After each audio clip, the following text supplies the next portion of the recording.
Hello and welcome to Conscious TV. My name is Ian McNay, and today we've got a very special guest. Since we started Conscious TV a few months ago, the number one requested guest in the consciousness section is Tony Parsons, and we're very lucky to have Tony here this morning. Good morning, Tony. Hi. And we're just going to talk a little bit about your life and your work and see what happens, see where it goes. We've got an open space for 45 minutes or so. So I'm just going to start, Tony, ask you a little bit about your childhood. I know when I was reading The Open Secret last night, you were saying that when you were very young, I think 3 years old, you did feel a sense of oneness, but then that went at one point. Yes, it's what happens for most people.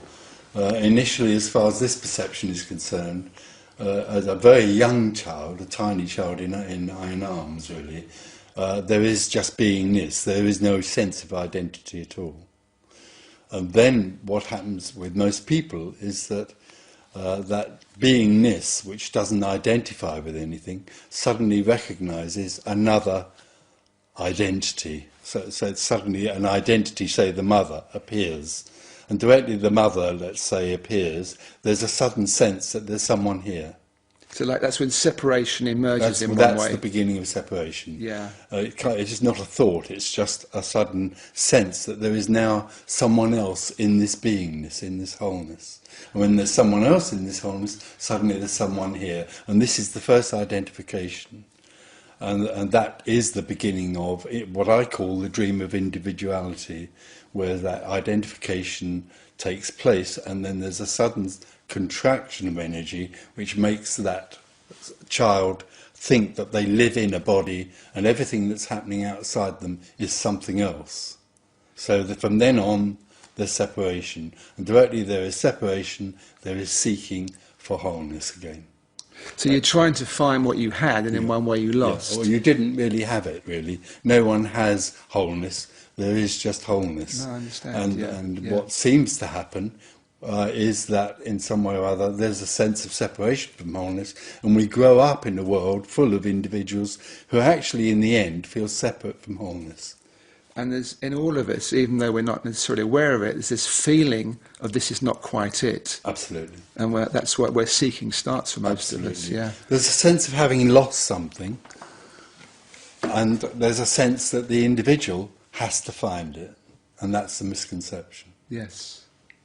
But you actually do remember this time when you were 2 or 3 years old to some extent, and that's great because in a way it's a reference point that's maybe helpful.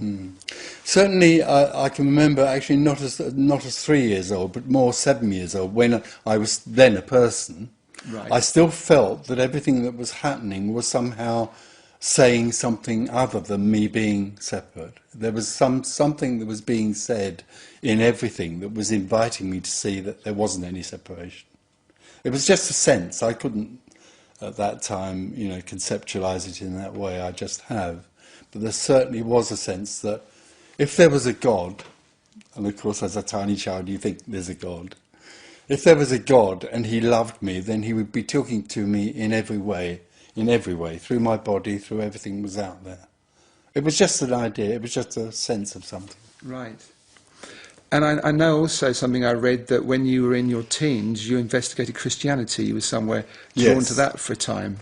Yes, I certainly was then a seeker like everyone else. So I looked at Christianity as one possibility, the answer to what I was looking for, and spent quite some time looking at that, a few years, looking quite intently at that possibility, and then I just discarded it.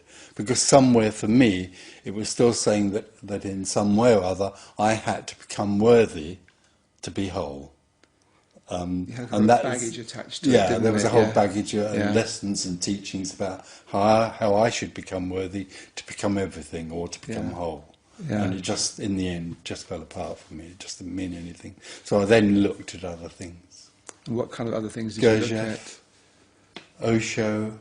This was still in your teens, or this was later on? Osho was later on. Yes, I looked at Gurdjieff, Ouspensky, all of that lot. Yeah. I was looking here and there at various different ideas about this. Yeah. And then later on, I left my previous life and went to the Osho commune for about 3 years. But near the end of that 3 years, I then saw that in a way I was still being given a list. Yes, yeah. You know, go to therapy, meditate, all the different things that dear old Osho, bless his heart, in a way was recommending. So then again, I knew there was something about that just didn't ring a bell. So when you were around 21, I think, again, I read somewhere that you one day you were walking on Park in Balham in South London, and you said something to God, "Show me your face."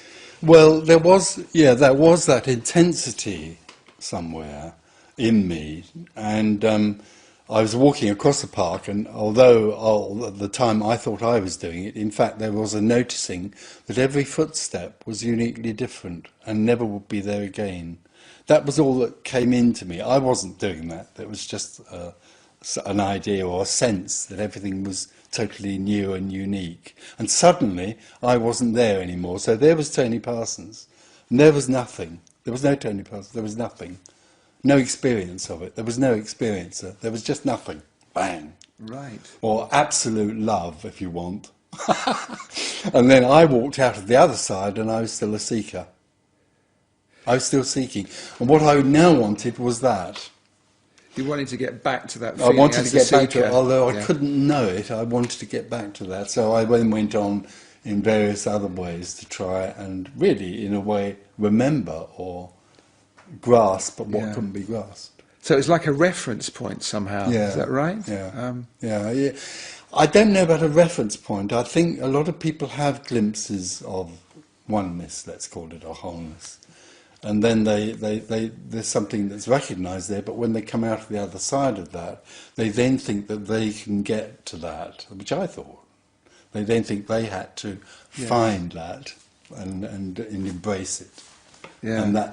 And then much later on, what actually happened was that there was an individual seeker looking for this, and then suddenly there just wasn't. Yeah. It was over. There was no individual seeker.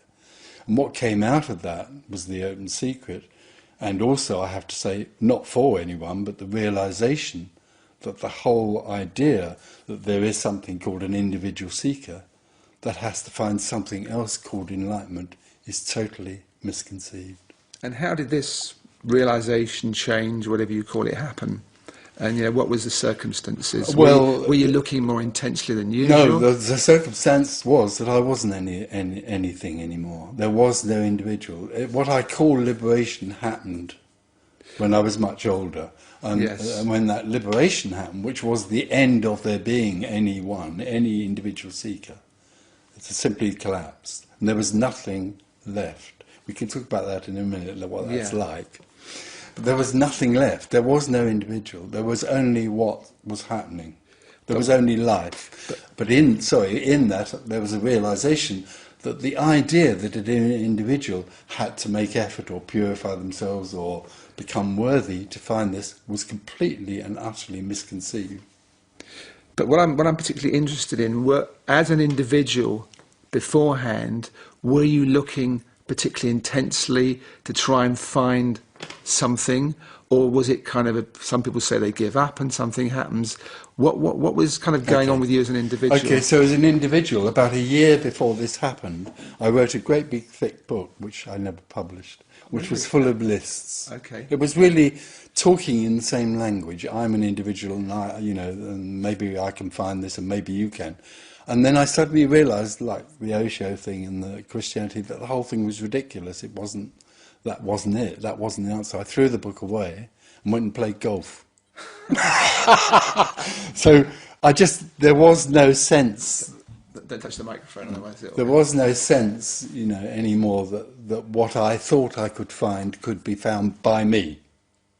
So for a year I just played golf. I just played around, and we had a business that we were running, but I was doing nothing in terms of seeking in that way. Although subtly, of course, we're all seeking.